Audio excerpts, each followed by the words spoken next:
Hi there. You may not recognize the name Vic Flick in a musical context, but I can almost guarantee that you've heard him play. And a while ago, a friend of mine mentioned he'd been watching the Las Vegas store. Uh, it's a pawn shop. It's called Pawn Stars. And he said a chap brought in this guitar and it was a famous guitar and blah, blah, blah. He was telling me about it. He said he had a funny name, this guy. And I said, was it Vic Flick? He said, yeah, yeah, that's the guy. And the reason the guitar was noteworthy is it was the guitar he used. It was a Clifford Essex model he used to play the James Bond theme. So on all the original Bond films for many, many years, the music you heard was Vic Flick on the guitar.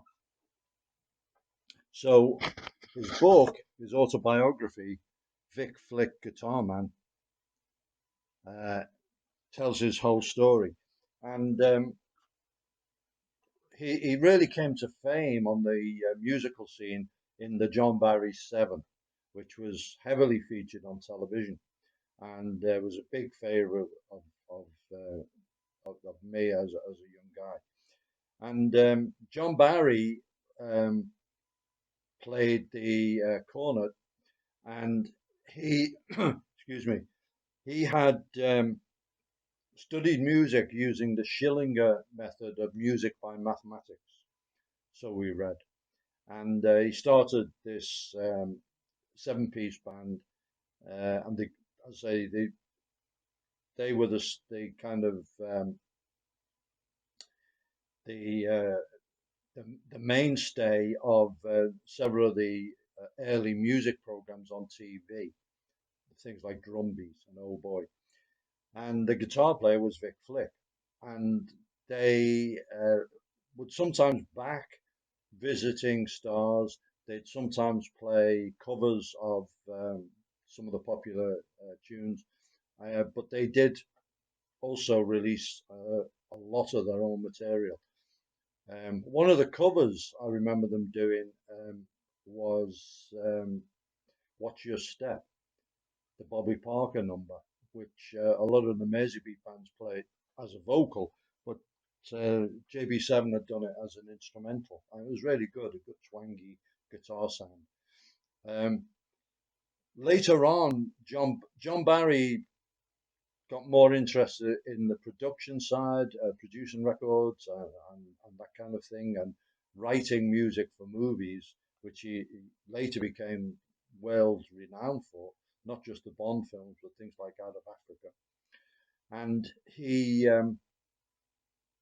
started working with different musicians, for example, Adam Faith. And one of his signatures was to put pizzicato violins onto the tracks, and it made a very distinct sound.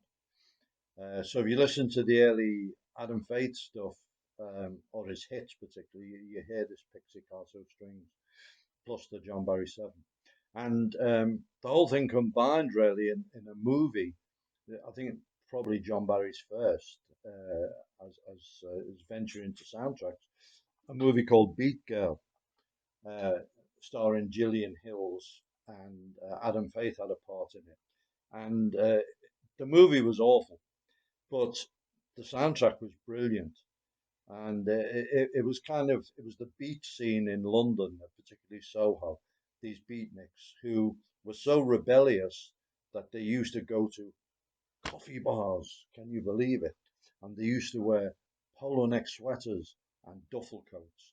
And some of the guys had beards, not the big bushy beards you'd see today, but very, very neatly trimmed, the kind of thing you'd see on an accountant, for example. But these were the rebels. But as I say, the music, we had the EP of it and we played it endlessly. And one of the numbers, the stripper, it's not there's another number, David Rose made one called the stripper. This is a different one because in Big Girl, a lot of it centered around a strip club. And it really is a good guitar sound. I really, really loved it. And the other music from it as well, the main title. Um, were, was excellent. So one of the other members of John Barry Seven was Les Reed. He was the pianist, and he went on to be a very noted songwriter. Things he wrote for a lot for Engelbert Humperdinck and Tom Jones. It's Not Unusual, for example. He had lots of big hits. So Vic Flick was also involved in session work. The point I make about the John Barry Seven was they were professional musicians and they could all read. They could sight read music. So unlike most of the kind of pop groups that came up, or the music groups, people like the Shadows, who were good musicians, but they were they couldn't read. So Vic Flick and some of the other guys, they got lots and lots of work um, as session musicians and appeared on so many records. Um, he worked with Dusty Springfield, Paul McCartney, Shirley Bassey, Hank Marvin, Jimmy Page, Eric Clapton, fantastic guitarist, obviously, Cliff Richard. And in the book, he details a lot of this session work, working with some rather eccentric producers who've got their own ideas. Um, the other musicians, the guys from the Musicians Union who used to give them the bookings, you had to stay on the right side of them, and the different studios, hauling your amp and your guitar up flights of stairs or down flights of stairs into basements and so on. Really, really good on that. And then, as a result of playing the James Bond theme, many years later there was a court case about who wrote it, and the dispute was between John Barry and Monty Norman. And it was Monty Norman's assertion that he had written a piece of music which inspired the James Bond theme. And Vic Flick was asked to give evidence, and there's a whole chapter in the book on it. He didn't really want to get involved, but in the end, he was um, called as a witness. And in the end of the day, Monty Norman was awarded 50 grand. Um, and Vic Flick Riley observes that John Barry made a lot of money out of it. Monty Norman got his 50 grand, and he who played the actual music was paid £7 session fee.